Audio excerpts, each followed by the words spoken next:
Okay, let's get into the thyroid gland because that's what's going to be up on our blood test next, okay? So it's a complication in a way to understand all of the function for all of the organs and how they all work together. But if we can just take systems and really understand those systems, because remember in the big picture, thyroid, metabolic thyroid is its own system. Right? When we did the big picture of blood work and everything else, it's like its own system, its hormone system. So this paper kind of denotes like an overview, again, kind of review of the physiology of the thyroid. There's a page behind it. I'm not going to bore with you. I'm not going to read through this. You guys can read through this. It's just more physiology on the thyroid gland and kind of what it is and where it's located and stuff. But let's do this. So it says that the thyroid effects on the body. The thyroid does a bunch of good stuff. Now, it's predominantly protein synthesis and metabolic activities in the cell. So how many cells do we have in the body? 40 trillion, okay?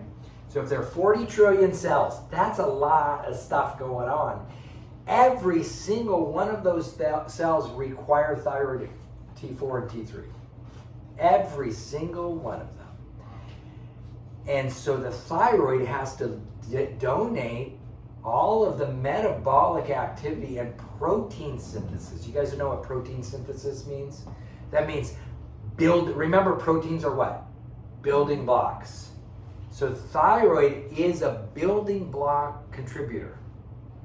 How strong, remember I say stands you up, it's good for your bones, good for your hair, your skin, your nails, metabolic, gives you a system, kind of keeps you on your toes. That's thyroid, okay? Thyroid keeps you going. So metabolically, it's protein. Good one. Metabolically and body heat. I would have neglected to mention in the room, I just forgot about how cold thyroids are. So metabolic activity with coldness is also a hallmark of thyroid because it keeps heat retaining in the body. Now, one of the tests that we used to do with thyroid is called a Barnes thyroid test, was to take a thermometer, like the old thermometers, the ones that had lead or mercury in them, okay? Not the digital ones. Stick the thermometer axillary temperature test. So axillary means you put it under your armpit, you leave it there, okay? You don't put it under your tongue, you put it under your pit, okay? If it's a baby, you put it in the rectum, okay?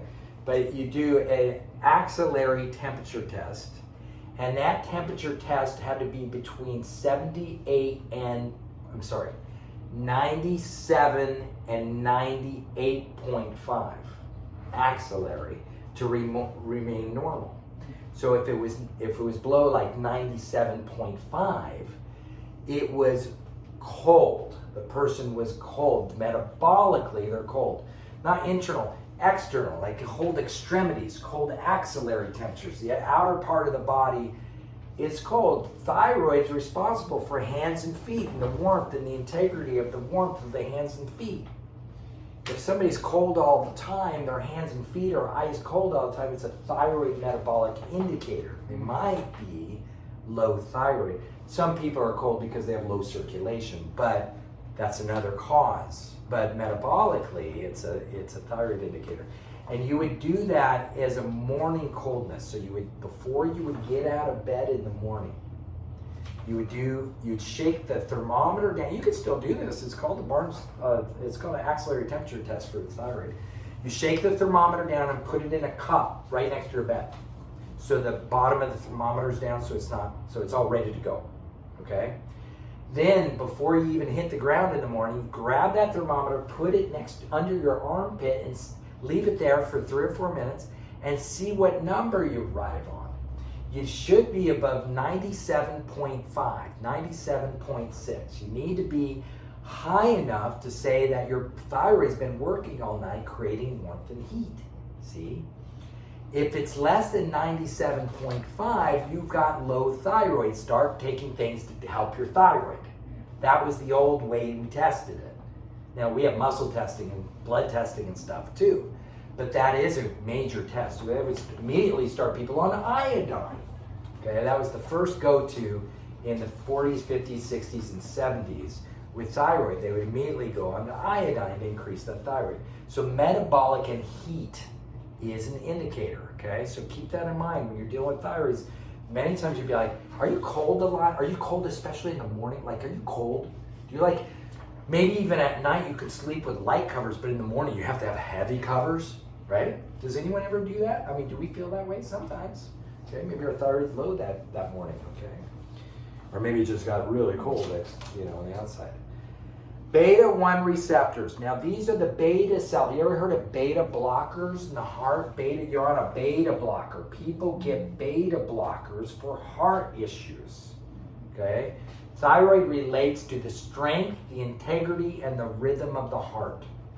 So when the thyroid is high, hyper, too much, okay, it inhibits the beta blockers.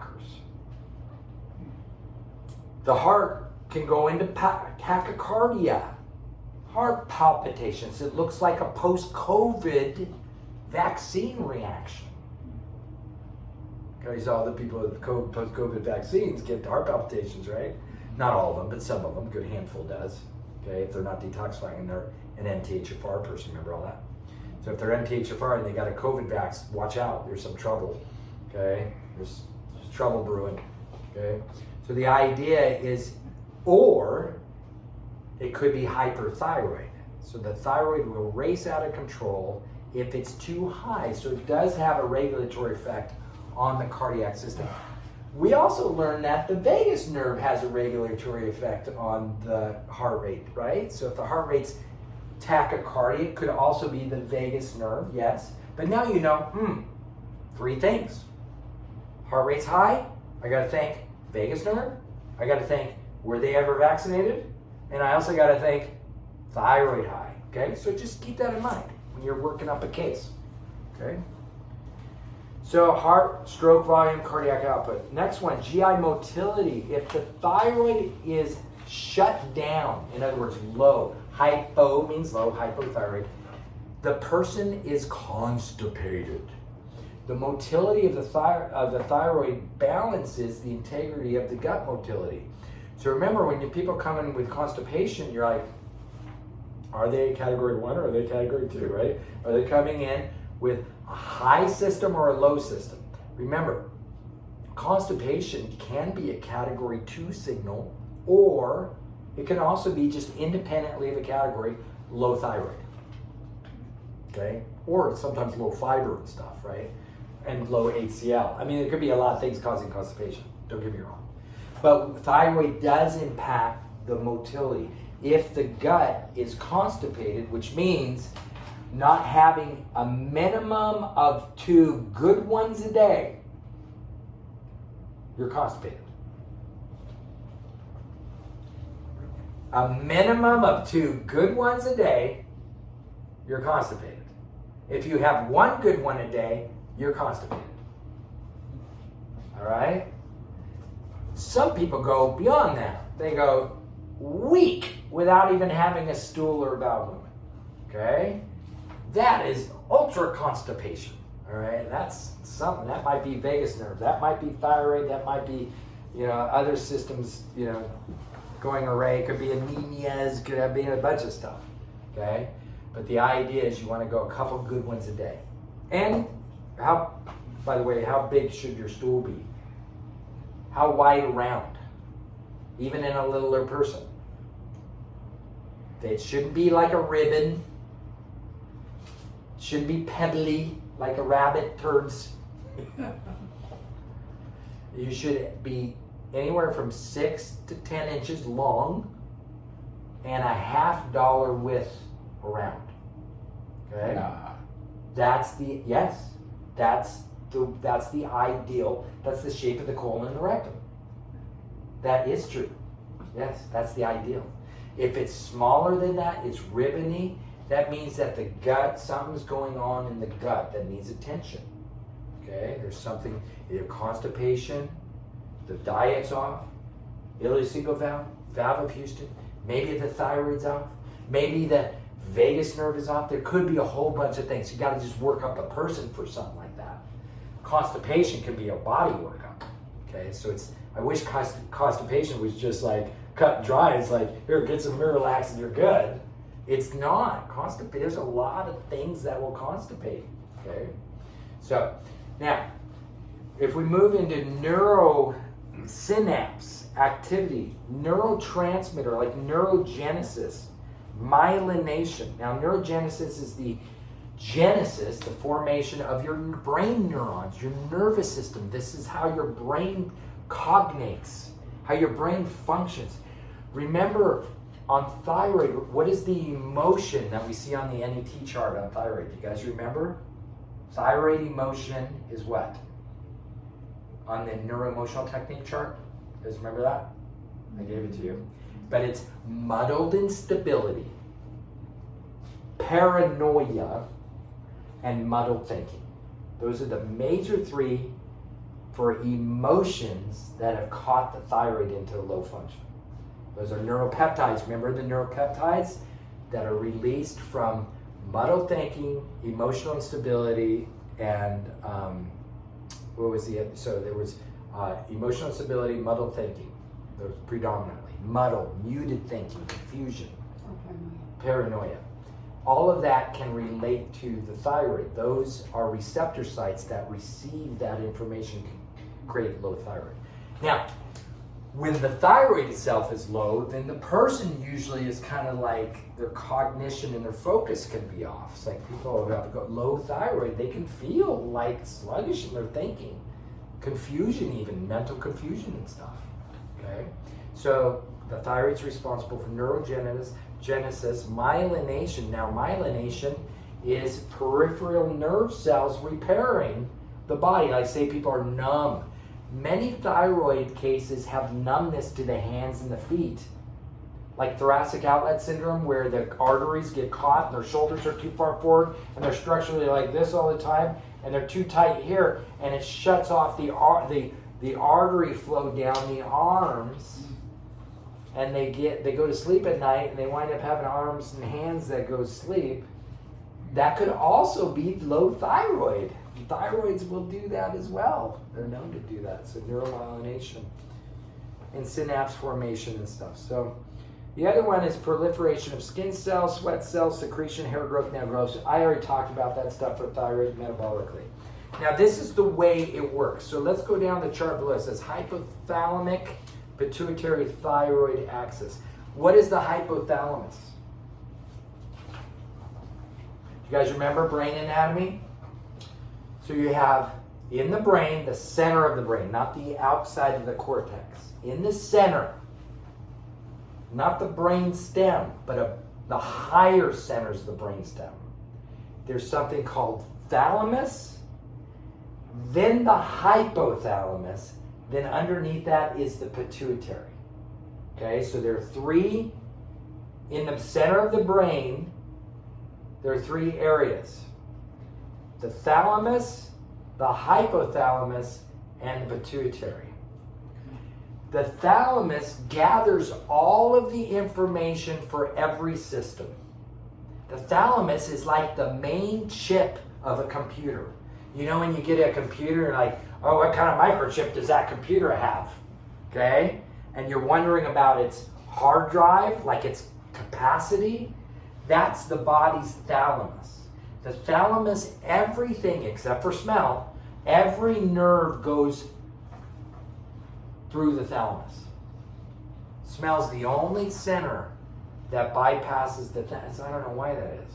But it's the only center that bypasses the thalamus, goes right into the cortex, right where you perceive it. But every other touch, taste,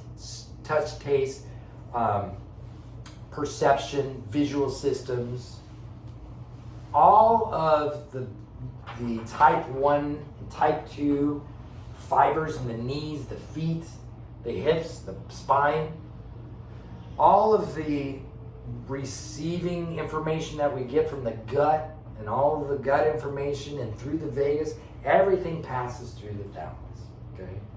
So the thalamus takes all the information, goes, oh, let's start divvying this information back out to the body. And as it divvies the information, it pushes all of the hormone information to something called the hypothalamus. The hypothalamus then takes that information and packages it and gives it to the pituitary. The pituitary gland, which is, remember where the pituitary is? The very base of the brain. So if you take a brain out, the very bottom of the brain, there's a little gland. It's like, it looks like a little nut right there. And that's what secretes many hormones. Prolactin,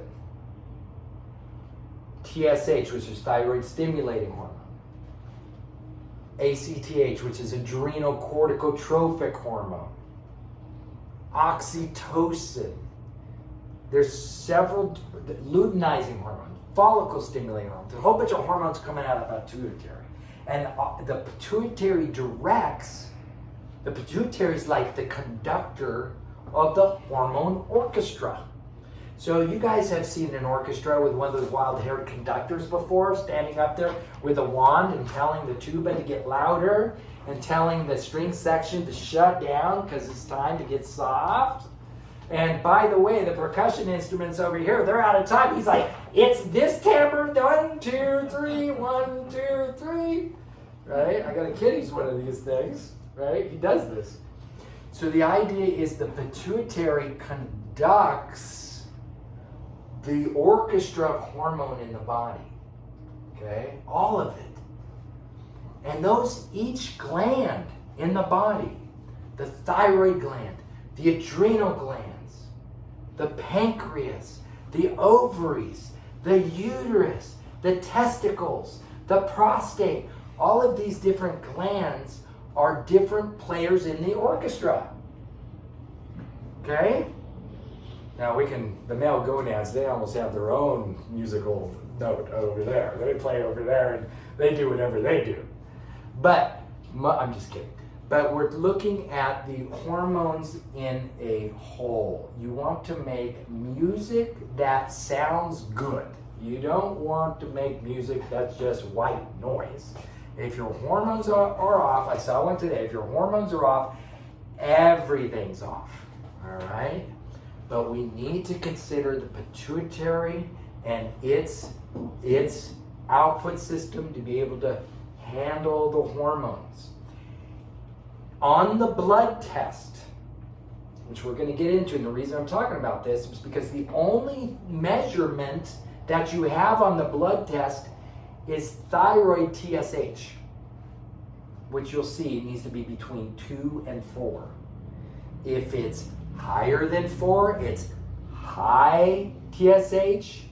If it's lower than 2, it's low TSH. So you can see the general output of that pituitary from that TSH, which means thyroid stimulating hormone. Because you can see that the thyroid stimulating hormone comes from the pituitary. It provides TSH along with the other ones that are not measured on the blood test. Like all of the other hormones, you don't get measured because they're too expensive. TSH is really cheap to test. But ACTH, like adrenocorticotropic hormone and luteinizing hormone and follicle stimulating hormone and stuff, they start racking up the bill. So they don't test those just readily, but you look at TSH as a primary pituitary. So if you're going to see that TSH be off, you're thinking, oh, it's a pituitary problem. Okay? Not necessarily thyroid. Now, that TSH means thyroid stimulating hormone. That goes from the pituitary, floats in the bloodstream, and then it stimulates the production of what? Thyroid. T4 and T3. Okay? T4 is predominantly the major production that the thyroid does, and the T3 is also produced. Okay? The thyroid and the liver work together in syncope to produce the T3. Also, every cell's metabolic function is T3. So you're going to see T4 and T3. But the way I want you to think about it, predominantly for the best way to go, is when you look at a thyroid test, you're going to see the TSH. So now you know, oh, that's the pituitary hormone. The T4, and you're going to go, ooh, that's the thyroid secreting that T4. And then you're going to see something called T3. And you're going to go, ooh, that's the thyroid and the liver together and every cell. Okay? And the way the cells metabolize it. Okay? And then you're going to get something called T7 uptake. And we'll talk about that, which is how your cell receptor sites suck in that T4. Do your cells receive that T4? Okay? So this anterior pituitary, you can see, sends that signal to that thyroid. That thyroid then creates that metabolic T4 and T3 that goes to the target tissue, which is 40 trillion cells. That is the target tissue, okay? So you see that's how it works. Got it? Any questions on that? I'm going to give you another one. So if, for instance, the person is hyperthyroid, say the thyroid's high. Say the thyroid's high on its own. It's some mercury got in there. The immune system's attacking it. Thyroid is going nuts. There's overproduction of T4. What do you think is going to happen to the pituitary? Because it's making thyroid stimulating hormone.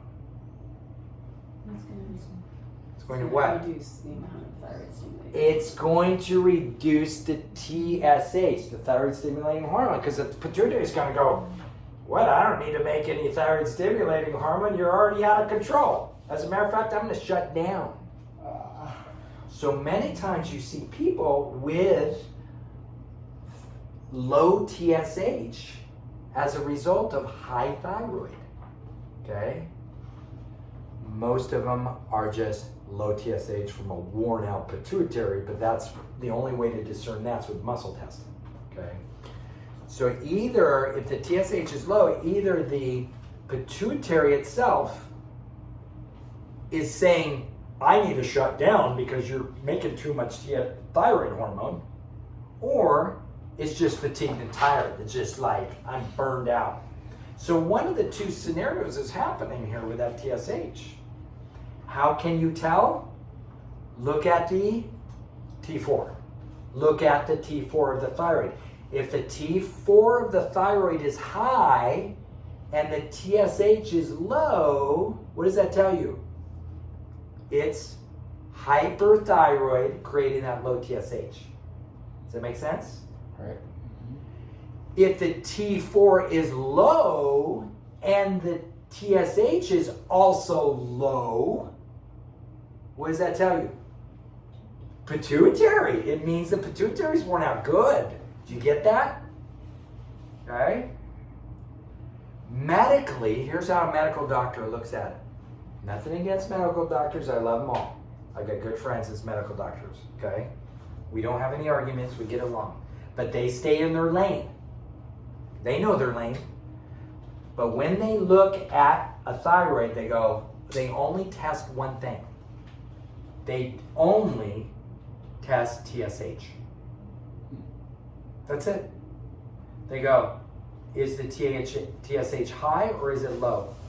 If the TSH is low, what do they immediately do?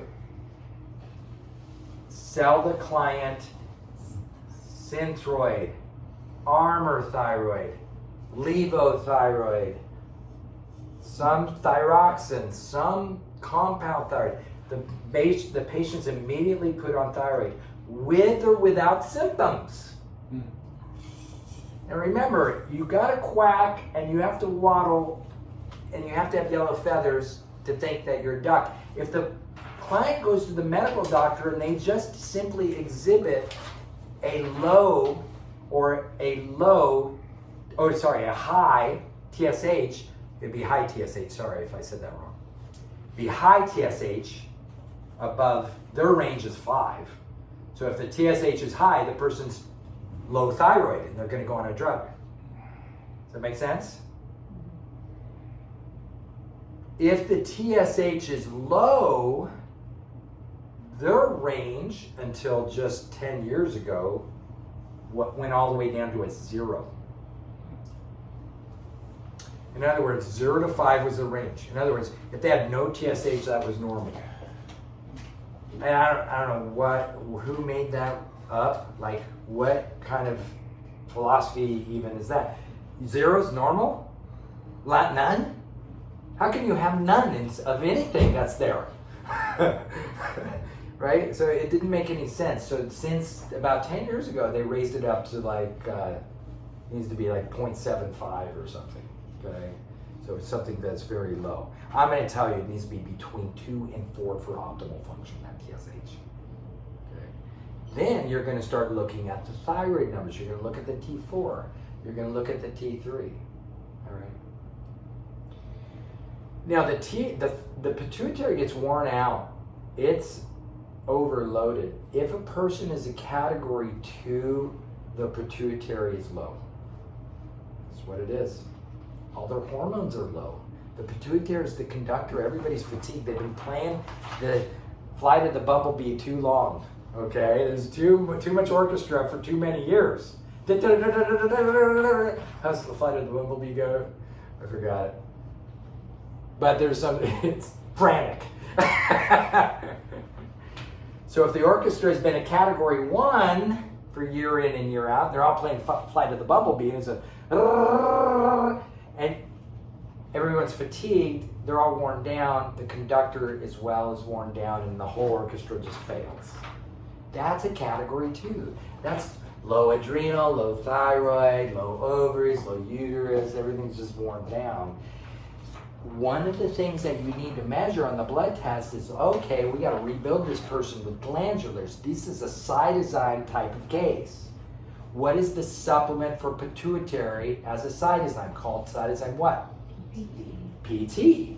That's pituitary, but they go / HPT. So the PT is for pituitary, the HPT is for hypothalamus. So it's got both pituitary and both hypothalamus in it to rehabilitate the entire system of the hormones as a conductor. So sometimes you'll see like burned out adrenals, but unless you take care of that pituitary, you can give them all the cytosine AD you want in the world. But you better muscle test that pituitary and see if that's back online, or at least do a blood test to see if that TSH is normal, see? So the idea here is if somebody's got low adrenal, fatigue, chronic fatigue, they're low hypoglycemic, they can fall asleep but they can't maintain their sleep, that kind of stuff. They get hangry or irritable when the meals are missed. They get hangry, hungry, angry. Okay, they get they stand up quickly and they feel like they get dizzy. They can't go outside in the sunlight because they have to wear sunglasses. Some people have to eat on time.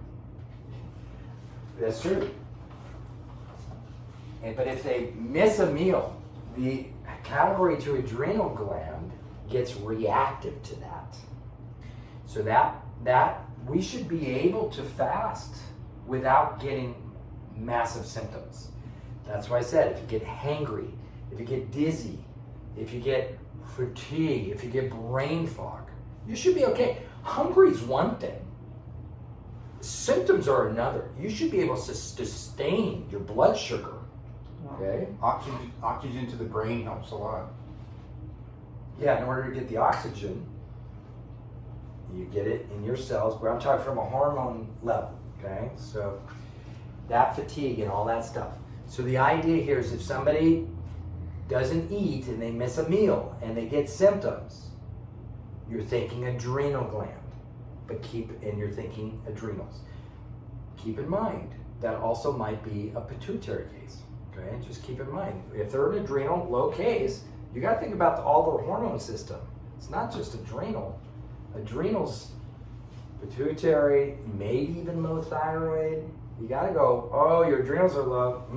You'll hear it all the time when you talk to people. You're like, oh yeah, my nutritional medical doctor said I've got low adrenals. You're thinking, oh, that means you're a category 2. Oh, that means that you're probably low pituitary. Oh, that means maybe your thyroid needs support. Oh, that means that maybe your hormones are out of balance. I mean, that means you're a reactive hypoglycemia. Like you're all about all that. Your neurotransmitters are low. Like everything that goes with that category 2 burnout, that low person. Because remember that low person has to get there from the fight or flight. I gotta run away from the bear until I'm exhausted. Okay? So once you hit that exhaustion, your adrenals go down, your hormones go low, and that's all of the hormone system. So let's just go through the hormone system again real quick. What is this thing up here? Brain. Okay, so the top is the thalamus up here. Then this reflex is, this one is pituitary. It's right at the hairline. Pituitary is right here at the hairline. Hypothalamus is up above it, okay? Pituitary. Okay? What's this organ? Thyroid, okay? Those are majors for the neck up.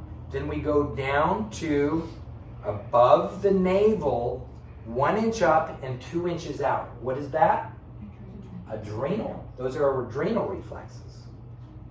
Okay? Then, this organ on this side, you have the left side and the right side. They're both part of the endocrine system, but they're this actual endocrine organ, which is this one. What is this one called? Pancreas. This is the pancreas over here. Okay? The liver packages all of this stuff, so it's not supposed to be counted as an endocrine organ, but it packages all of them, so you always check the liver. Okay? So you got this reflex, this reflex. A couple more. Boys are here. Gonads, testes, okay? And right above the pubis is the prostate. Those are boys. Girls don't have their testicles there. They got them 2 inches up and 2 inches out, okay? From the pubic bone, the top of the pubic bone. Those are called ovaries. They go up they're different. So the reflex goes from the pubis bone. The first reflex is not prostate or uterus on a female. On a female, it's bladder, and right above that is uterus. See? Because the bladder's tucked under the uterus, right? In a female, you have the bladder right under the uterus. It's tucked underneath, okay? In a male, you have the prostate tucked under the bladder, okay? It's just like reversed, okay? So that's why those reflexes are a little bit different, okay? They're counted a little bit different. Now, so those are your major endocrine organs. I mean, there are some other ones, like you have other glands in the body, but for your hormone load, that's really it. Okay, those are the things. So let's review it again. What's the very top one up here? Hypothalamus. This one here? Pituitary. What's this thing? Great. What is this thing on the right? And what's this one on the left? Great. What is this one 2 inches up and 2 inches out? Adrenal. What is this thing for boys? What is the one up for boys? Prostate. Girls, 2 up? No, right here in the center. Bladder. 1 up is bladder, 2 up is uterus, okay? 2 up is uterus in girls. Because the bladder's under the uterus, right? Okay? Then you have 2 inches up, 2 inches out on either side. Those are the ovaries, okay? So now you know where the muscle tests. Now, and again, let's get that organ reflex testing chart out and start testing all those organs, okay? I gave you guys one, I think, for all the organs. I'll re-give it today, all right? So we can review the endocrine system, and we'll just demarcate just the endocrine organs because we're starting to study that now, all right? Cool. Any questions on this stuff? We good? All right, in review of the thyroid, we're going to get into that a little bit more.